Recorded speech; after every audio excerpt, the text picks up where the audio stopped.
Grand finale വീക്കിന്റെ ആദ്യത്തെ ദിവസം ഇന്ന് ശരിക്കും ഒരു വല്ലാത്തൊരു ദിവസമായിരുന്നു എന്ന് വേണം പറയാനായിട്ട് ബിഗ് ബോസ് ഹൗസിനകത്ത്.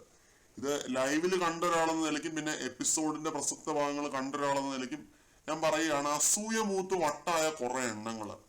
അങ്ങനെയാണ് എനിക്ക് ഫീൽ ചെയ്തത്. എക്സ് കണ്ടസ്റ്റൻസിനെ പറ്റി ആദ്യമായിട്ടാണ് ഇങ്ങനെ ഒരു തോന്നൽ എനിക്ക് ഉണ്ടാകുന്നത്. ഒന്ന് രണ്ട് പേർക്കൊക്കെ അസൂയ ഉണ്ടാവാറുണ്ട്, അവർ അസൂയ മൂത്ത് കുറച്ച് കാര്യങ്ങൾ പറയാറും ഉണ്ടായിരുന്നു, കഴിഞ്ഞ സീസൺസിലൊക്കെ നമ്മൾ കണ്ടിട്ടുള്ളതാണ്. പക്ഷെ ഇത്രയും അസൂയ മൂത്ത് ഏഷ്ണിയും ദുഷിപ്പും മാത്രം ഉള്ളിൽ കൊണ്ട് നടക്കുന്ന കുറെ എണ്ണങ്ങളെ ഇത് ആദ്യമായിട്ടാണ് കാണുന്നത്. അതിപ്പോ അപ്പാനി എടുത്താലും അപ്പാനിയും കണക്കാണെന്ന് വേണം പറയാനായിട്ട്. ഇപ്പൊ കുറച്ചു മുമ്പ് ലൈവിനകത്തിരുന്ന് അപ്പാനി അക്ബറിന്റെ അടുത്ത് കുറച്ച് കാര്യങ്ങൾ പറയുന്നുണ്ട്. അത് ഒരാവശ്യമില്ലാതെ പറയുന്നതാണ്, പക്ഷെ അങ്ങ് പറയുകയാണ് എന്റെ പേര് അതിൻ്റെ അത് വലിച്ചഴിച്ചു. ഒന്നും വലിച്ചഴിച്ചിട്ടില്ല. ഞാൻ കണ്ടോണ്ടിരിക്കുകയായിരുന്നു അനുമോൾ ശൈത്യ വഴക്കിന്റെ അത് അപ്പാനിയുടെ പേര് വലിച്ചഴിച്ചിട്ടേ ഇല്ല, വെറുതെ അങ്ങ് പറയുകയാണ്. പിന്നെ ശൈത്യ അനുമോളുടെ അടുത്തുള്ള ശൈത്യയുടെ ഒരു അപ്രോച്ച്, അതേപോലെ അനീഷിന്റെ അടുത്തുള്ള മുൻഷി രഞ്ജിത്തിന്റെ ഒരു അപ്രോച്ച് ഒന്നും അങ്ങോട്ട് ശരിയല്ല. സരികയ്ക്ക് അനീഷിനോടുള്ള ഒരു അപ്രോച്ച്, സരികയ്ക്ക് അനുമോളോടുള്ള അപ്രോച്ച് ഒന്നും ശരിയല്ല. ഇവർക്ക് എല്ലാവർക്കും ഷാനവാസിനെ പുച്ഛമാണ്. ഷാനവാസിനെ ആരും മൈൻഡ് ചെയ്യുന്നതായിട്ടും കണ്ടില്ല. അപ്പൊ ഈ സ്ട്രോങ് ആയിട്ടുള്ള ഈ മൂന്ന് കണ്ടസ്റ്റൻസിനെയും മൈൻഡ് ചെയ്യാതിരിക്കണം, അല്ലെങ്കിൽ അവരെ എന്തേലും പറഞ്ഞ് കുത്തി നോവിക്കണം, അവരുടെ മെക്കിട്ട് കയറണം എന്നുള്ളൊരു പ്ലാനുമായിട്ട് ഹൗസിനകത്തേക്ക് പ്രവേശിച്ച പോലെയൊക്കെ എനിക്ക് ഫീൽ ചെയ്തു. കണ്ട സമയത്ത് ടാർഗറ്റ് ആക്കി പ്രവേശിച്ചിരിക്കുന്ന പോലെയൊക്കെ ഫീൽ ചെയ്തു. അവർ അതിനകത്ത് ഉണ്ടായിരുന്നപ്പോ തോൽപ്പിക്കാൻ പറ്റിയില്ല, അപ്പൊ തിരിച്ച് റീ എൻട്രി ആയിട്ട് പ്രവേശിക്കുമ്പോൾ തോൽപ്പിക്കാം, എങ്ങനെയും തോൽപ്പിച്ചിട്ട് വരാം എന്നുള്ള രീതിയിൽ കയറിയ പോലെയൊക്കെ എനിക്ക് ഫീൽ ചെയ്തു. ഇങ്ങനെയൊന്നും അല്ല ബിഗ് ബോസ് കളിക്കേണ്ടത്.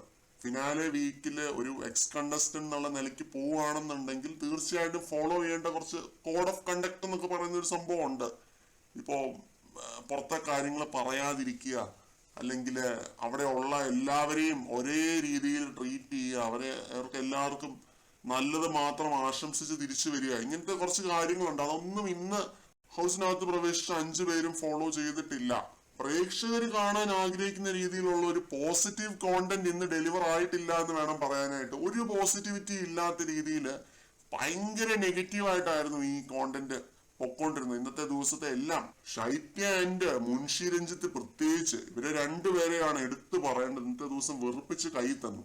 ശൈത്യയുടെ കേസിൽ ശൈത്യ പറയുന്ന പോയിന്റുകൾ ഇത്തിരി കറക്റ്റ് ആയിരുന്നു. അത് പ്രേക്ഷകരുടെ അഭിപ്രായം വളരെ തന്ത്രപരമായിട്ട് ശൈത്യ എടുത്തു പറഞ്ഞു.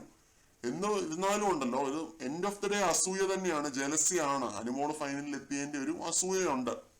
അപ്പൊ അതുകൊണ്ടാണ് അങ്ങനെ ഉള്ള കാര്യങ്ങൾ പറഞ്ഞ് ഒരു ഫൈറ്റ് ഉണ്ടാക്കാൻ കാരണം. പിന്നെ മുൻഷി രഞ്ജിത്ത് കോമഡി പീസ് എന്ന് വേണം പറയാനായിട്ട്. തൊലി ഒരിഞ്ഞു പോകുന്ന ലെവല് കോമാളിത്തരമാണ് കാണിച്ചുകൊണ്ടിരുന്നത്. വൃത്തികേട് തന്നെ കാണിച്ചുകൊണ്ടിരിക്കുകയായിരുന്നു ഇന്നത്തെ ദിവസം.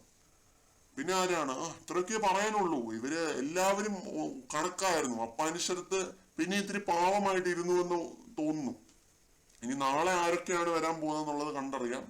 നാളെ ഇതിലും ദയനീയാവസ്ഥ ആയിരിക്കും എന്നാണ് തോന്നുന്നത്, അറിയില്ല, കണ്ടറിയാം. കൂടുതൽ അപ്ഡേറ്റുകളുമായിട്ട് വീണ്ടും വരാം.